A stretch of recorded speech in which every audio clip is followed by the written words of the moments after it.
जय बोलो देवादिदेव खदराट श्री भगवान महावीर स्वामी की जय जय जय। अहिंसा परमो धर्म की जय जय जय।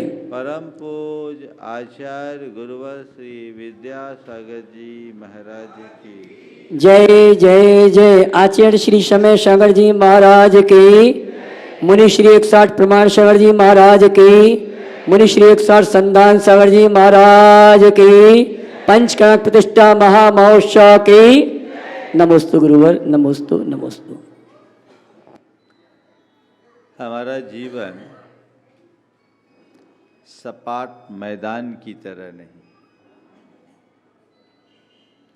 हमारा जीवन एक ऐसी नदी की भांति है जिसमें ढेर सारे घुमाव है, मोड़ है,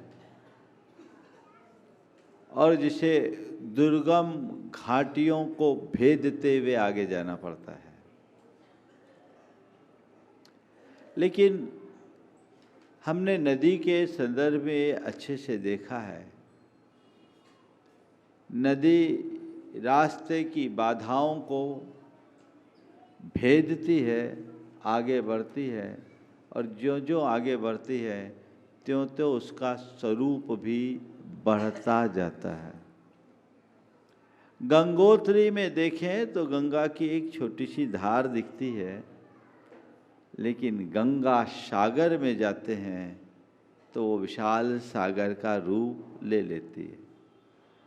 गंगोत्री से गंगा सागर तक की यात्रा एक लंबी यात्रा है, लेकिन इस संपूर्ण यात्रा में गंगा का संघर्ष है, और उस संघर्ष में ही उसका उत्कर्ष है। जो रास्ते के रुकावटों को भेद कर आगे बढ़ता है उसका उत्कर्ष होता है, और जो रुक जाता है उसका पतन होता है। ये हमारे जीवन का एक अंग है, और इन स्थितियों में जीना हमारी नियति है। इसे स्वीकारें और आगे बढ़ने का प्रयत्न करें। जो जीवन के इस मर्म को जान लेते हैं उनका जीवन सतत प्रगतिशील बनता है, और जो इस मर्म को नहीं जान पाते उनका जीवन वहीं ठहर जाता है। क्या चाहते हो? जीवन को प्रगतिशील बनाना या रुक कर थम कर जीवन जीना? क्या चाहते हो? प्रगतिशील जीवन में प्रगतिशीलता लाने के लिए अंदर उमंग होनी चाहिए। 4 बातें आज आप सबसे मैं कहूँगा। उमंग, तरंग, उमंग, तरंग, संघर्ष, उत्कर्ष। ये 4 बातें जिसके जीवन में आ गई, मान कर चलना, उसका जीवन कभी ठहर नहीं सकता। वही अपने जीवन को अपने चरम उत्कर्ष तक पहुंचा सकता है। चाहे लोक जीवन की बात हो या लोकोत्तर जीवन की बात हो, दोनों क्षेत्र में इन चारों की जरूरत है। जीवन के प्रति एक उमंग हो। आप जी रहे हैं, अपने अंतर उतर करके देखिए, तुम्हारे अंदर की उमंग कैसी है? बोलो। उमंग समझते हैं ना? उमंग यानी अंदर का एक उत्साह। जिस मार्ग में जियो, आज हम लोग मोक्ष मार्ग में चल रहे हैं, और मोक्ष मार्ग में हम क्यों, हमारा ये जीवन है, इस जीवन में हम आगे बढ़ रहे हैं। क्यों बढ़ रहे हैं? क्योंकि हमारे मन में उमंग है, उत्साह है, उत्साह है, और हमारे मन की यही उमंग हमें उत्साहित करती, उत्प्रेरित करती है, तब हम इस मार्ग में टिके हुए हैं। वो उमंग मंद पड़ जाए, सब व्यर्थ लगने लगेगा। आजकल लोग थोड़ी थोड़ी सी परिस्थितियों से विचलित होकर अवसाद से ग्रसित हो जाते हैं। एक आंकड़े के अनुसार भारत में 8.5 करोड़ लोग अवसाद से ग्रसित हैं और ये 2017 का आंकड़ा है। 8 साल में और बढ़ गए होंगे। 8.5 करोड़ ये रजिस्टर्ड है, समझ गए? तो 140 करोड़ में 8.5 करोड़ तो लगभग 6% लोग, ये तो हुए इतने रजिस्टर्ड है। इस कम से कम इतने अनरजिस्टर्ड होंगे। कई लोग होते जो डिप्रेशन के शिकार होते, उनको पता ही नहीं। यानी लगभग 12% लोग, 12 नहीं तो 10% तो मान लो, हर 10वां आदमी अवसाद से ग्रसित है। ये क्यों कर? उमंग की कमी के कारण। जी रहे पर जीने का कोई रस नहीं, जी रहे पर जीने की कोई उमंग नहीं। उत्साह मंद हो जाता है, मजबूरी, लाचारी, बेबसी और हताशा के भाव दिखने लगते हैं, तो फिर जीने का कोई मजा नहीं बचता। रसहीन जीवन का कोई अर्थ नहीं होता। वही जीवन अपना अर्थ रखता है जिसमें कोई रस हो, ऊर्जा हो, उत्साह और उत्प्रेरणा हो। ये भाव अपने अंदर होना चाहिए। अंतरंग की उमंग। मोक्ष मार्ग की शुरुआत श्रद्धा से हो, सम्यक दर्शन से हो। ये श्रद्धा क्या है? एक उमंग है। चारित्र चक्रवर्ती शांति सागर जी महाराज जी के पास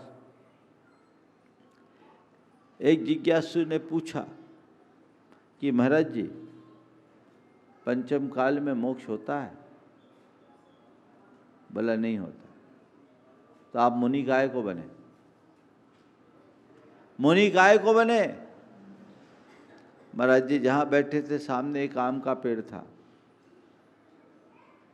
बोले पेड़ काय का है? बोले आम का पेड़ है। बोले जाओ 2-4 आम तोड़ आओ।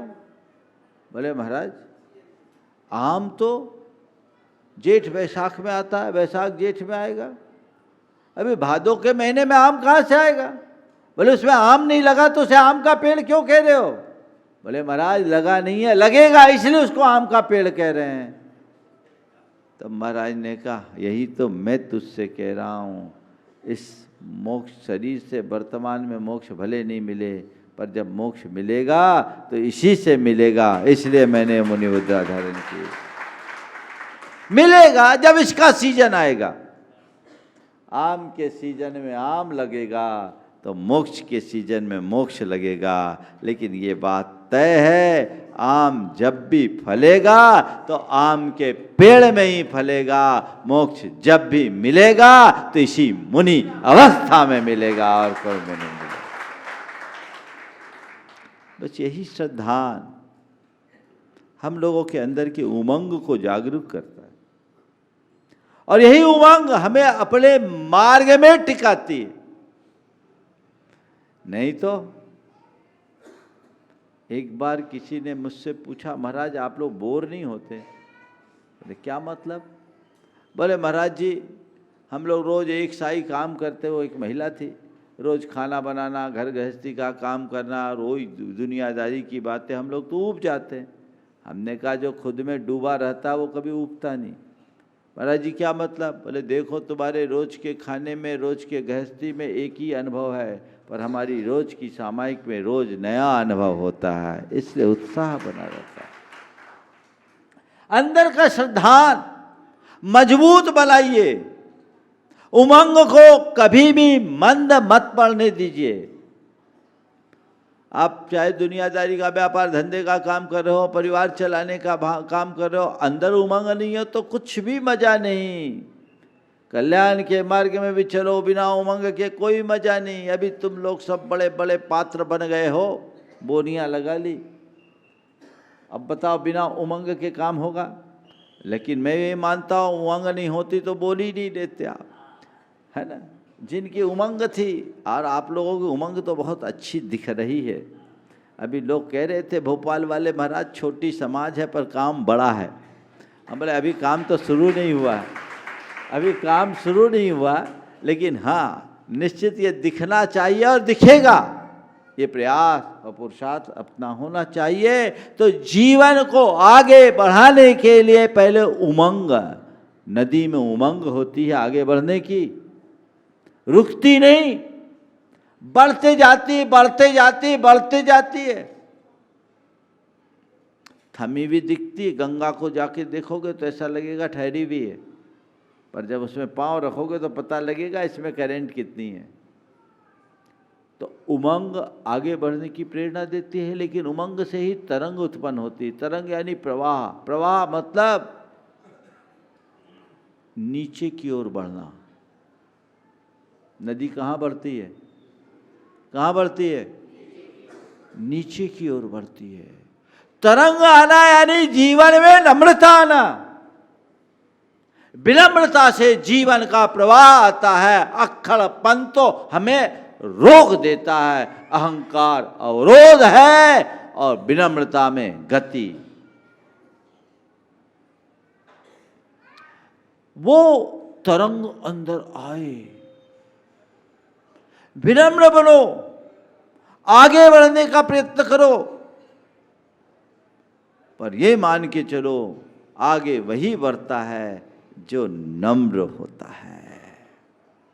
नदी, जितनी भी नदियां निकली है सब पर्वतों से निकलती है, ऊंचाई से निकल करके समुद्र की तरफ जाती है, यानी ऊपर से नीचे की ओर जाती है। और उसकी स्थिति को देखिए, जितना वो नीचे की ओर जाती है उतनी बढ़ते जाती है। यही मनुष्य के जीवन की विशेषता की महानता का आधार है कि वो जितना नम्र होगा उतना आगे बढ़ेगा। आजकल होता उल्टा है, जितना आगे बढ़ता उतनी अकड़ आ जाती। जो नम्र होता है वो बढ़ता है, जो अकड़ जाता है वो उखड़ता है। उखड़ने से बचो, नम्रता को अपने जीवन का आदर्श बना करके चलने का पुरुषार्थ कीजिए। विनम्रता को आत्मसात करके चलिए। देखिए जीवन की क्या दिशा होती है, सब कुछ अलग। फिर उस नदी से एक और प्रेरणा लीजिए। रास्ते में नदी की चट्टान आती है। आपके यहाँ तो नदी है ना, वो चट्टान के आगे क्या करती है? रिवर्ट होती है, रुकती है, क्या करती है? चट्टान से संघर्ष करती है। बार बार जूझते जूझते जूझते जूझते वो उस चट्टान को भी फाड़ देती है ना। आपके यहाँ तो एक बड़ा जलप्रपात है, ऊपर से नीचे गिरती है। देखो नदी के तट में कितनी चट्टानों को फोड़ना पड़ता है। हर मनुष्य के जीवन में अनेक प्रकार की रुकावटें आती है, वो किसी भी रूप में हो सकती है, लेकिन रुकावट उसके लिए है जिसमें उमंग और तरंग का अभाव है। जिसके मन में उमंग है, जिसके अंदर तरंग है, उसके लिए हर रुकावट उसके उत्कर्ष का आधार है। घबराओ मत। जब मैं राजस्थान में था तो वहाँ केर के बड़े बड़े पेड़ होते और भी पेड़। तो इन दिनों ये नवंबर दिसंबर के महीने में पेड़ों को खोद दिया जाता है। बरसात के बाद उनकी शाखाएं उपशाखाएं काट देते हैं। सांगरी के पेड़, केर के पेड़, बहुत वहाँ के जो पेड़ हैं अच्छे पेड़ होते हैं, उनको काट दिया जाता है। मैं जब देखा तो बोले केवल डालियाँ डालियाँ बची, टहनियाँ तो पूरी साफ। तो लोगों ने बोला महाराज जी इस पेड़ की यही विशेषता है, इसे जितना काटा जाता है उतना बढ़ता है, इन्हें इसलिए काटा गया कि अब इनमें से फुनगियाँ फूटेगी और उसमें उतनी अच्छी फसल आएगी। और मैंने देखा दिसंबर के महीने में जो पेड़ कटे दिखे और वही मई के महीने में मैंने देखा तो बिल्कुल लहलहाते दिखे, हरे भरे दिखे। तो मुझे लगा कि वाकई में अगर कहीं रुकावट आती है तो वो भी हमारे जीवन के लिए एक अवसर बन सकती है। रुकावट को भी अवसर बनाया जा सकता है। आगे बढ़ो, रुको मत। रुकावटें आई है, अपनी शक्ति लगाओ। तुम्हारे पास अल्प शक्ति हो, पानी और पत्थर दोनों को देखो सामने। पानी तो तरल पदार्थ है, पत्थर में सघनता है ना।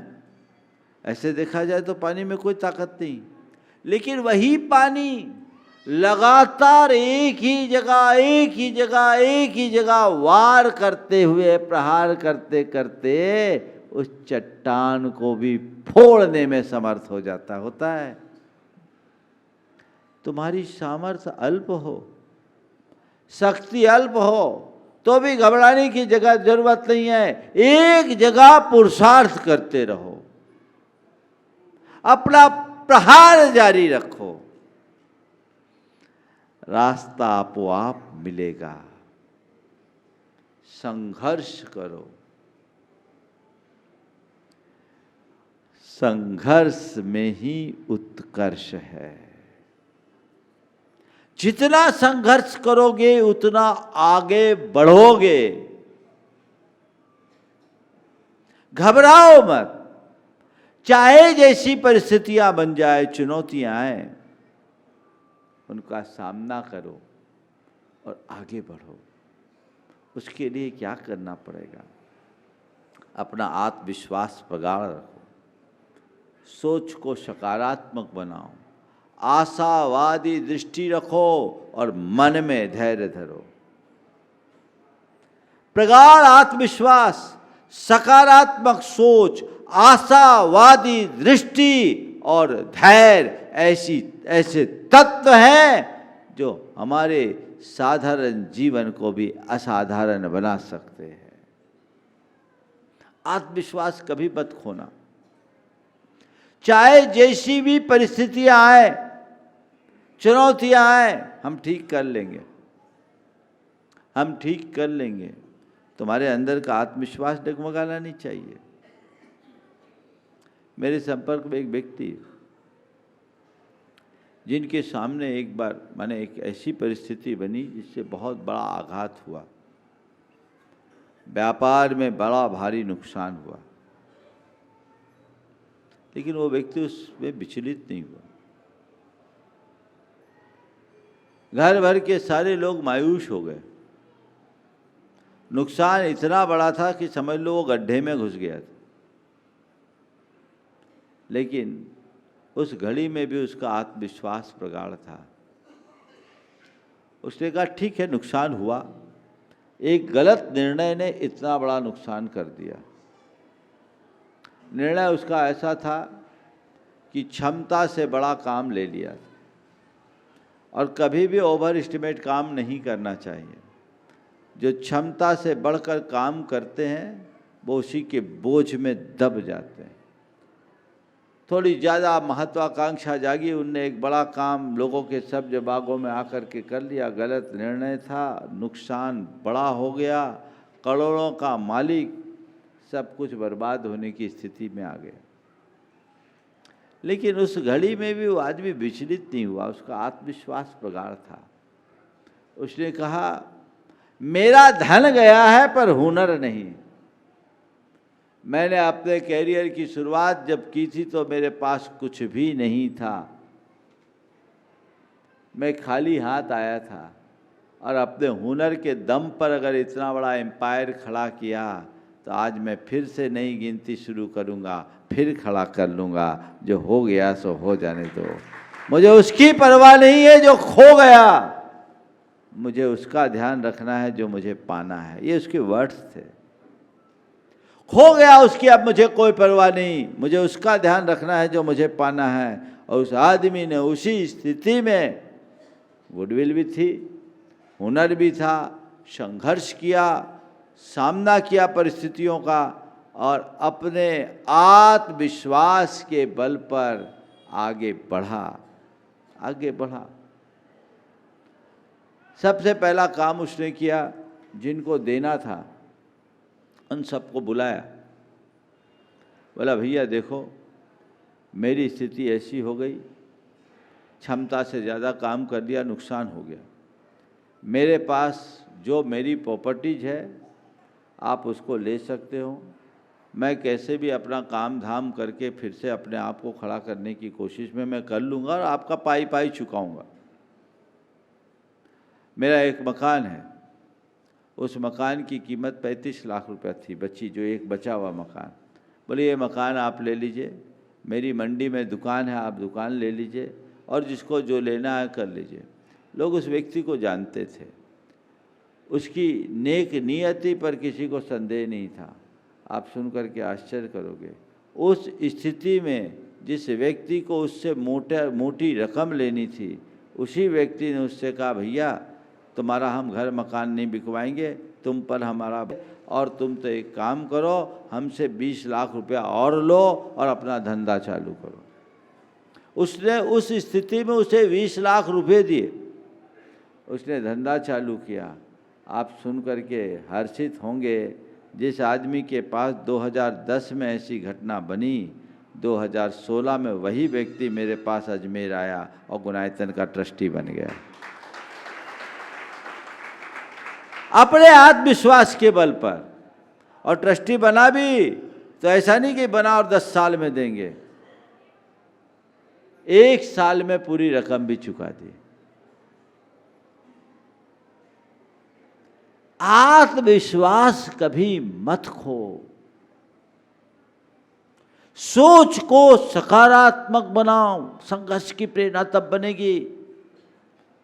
नकारात्मकता मन में छाएगी तो कुछ नहीं कर पाओगे, और अगर सोच पॉजिटिव है तो विषम से विषम परिस्थिति को भी तुम झेल पाओगे, उसमें संगति बना पाओगे। आगे बढ़ने की कोशिश करो, सकारात्मकता को आत्मसात करने की कोशिश करो। जीवन निरंतर आगे बढ़ता जाएगा, उत्तरोत्तर आगे बढ़ेगा। अगर अंदर सब कुछ ठीक है, सब ठीक होगा, ठीक हो जाएगा, हो जाएगा, हो जाएगा। एक सज्जन है मेरे संपर्क में, उनके साथ भी ऐसी स्थिति हुई। सकारात्मक सोच क्या परिणाम देता मैं बताऊंगा। उस व्यक्ति को बड़ा नुकसान हुआ, उसने भी ओवर एस्टिमेट काम किया, सब चीज़ें बर्बाद हो गई, ख़त्म हो गई। लेकिन उसने एक ही बात सोचा कि ठीक है, इतना नुकसान हुआ, मैं सब चुका करके अपनी चीज़ें मुझे बेचनी पड़ी, बिक गई, लेकिन कोई बात नहीं, आज सब कुछ होने के बाद भी मेरी बुद्धि और मेरी सेहत अच्छी बनी है, और मेरा परिवार मेरे साथ है, और मेरी गुडविल भी आज सुरक्षित है, मैं फिर से खड़ा हो जाऊंगा। आज वह व्यक्ति फिर से लौट आया, नाम मैं नहीं लेना चाहता, लेकिन इतना समर्थ हो गया कि पूरा मंदिर अपने दम पर बना रहा है। ये अंतर है, ऊपर से नीचे आकर नीचे से ऊपर चढ़ गया पूरा मंदिर। एक पूरा मंदिर, ऐसा वैसा मंदिर नहीं, पत्थर का मंदिर, उठ के खड़ा हो गया। सोच अच्छी रखो, आगे बढ़ोगे, आशावादी बनो, आशावादी बनो, हताश मत हो।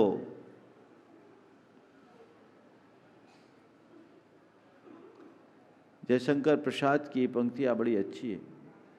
लोहे के पेड़ हरे होंगे तू गीत प्रीत के गाता चल, नम होगी ये मिट्टी जरूर आंसू के कण बरसाता चल। सिसकियों और चित्कारों से चाहे जितना हो आकाश भरा, कंकालों का हो ढेर खप्परों से पटी हो, चाहे पटी हो चाहे धरा, जीवित सपनों को मार्ग आखिर मुर्दों को देना ही होगा। लोहे के पेड़ भले हरे होंगे तो गीत प्रीत के गाता चल, नम होगी ये मिट्टी जरूर आंसू के कण बरसाता चल।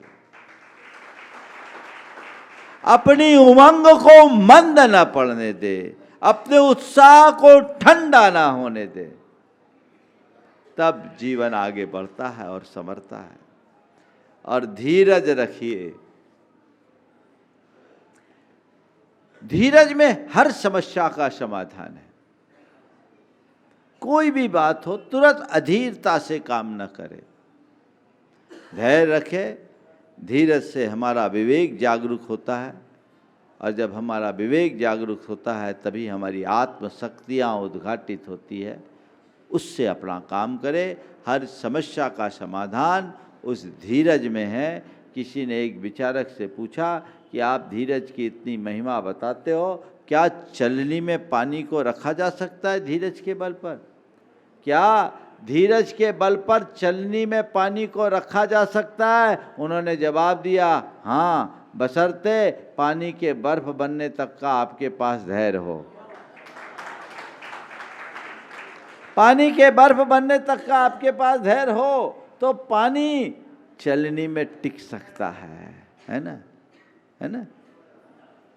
और वो भी एक तरीका है, चलनी में पानी को बचाने का तरीका भी मैं बता देता हूँ। एक लोटे में पानी भरो, विज्ञान का सिद्धांत है, आर्किमिडीज का सिद्धांत कहलाता है। लोटे में पानी भरो, उसके ऊपर चलनी रख दो, उसके ऊपर प्लेट रख दो और लोटा पलट दो और धीरे से प्लेट हटा दो, एक बूंद पानी नहीं गिरेगा, है ना। पहले बचपन में आपने प्रयोग किया होगा, हाँ, करे। और बुंदेलखंड में पानी को ठंडा करने के लिए यही इंतजाम करते थे। गुंड में कपड़ा बांध दिया और गुंद को उल्टा लटका दिया, एक बूंद पानी नहीं गिरता। तो चलनी में भी पानी ठहर सकता है यदि हमारे अंदर वैसी समझ हो तो वो समझ अपने अंदर विकसित करे और जीवन को आगे बढ़ाने का प्रयत्न करे। इसी भाव के साथ समय काफ़ी हो गया है, यहीं पर विराम। बोलिए परम पूज्य आचार्य गुरुवर श्री विद्यासागर महाराज।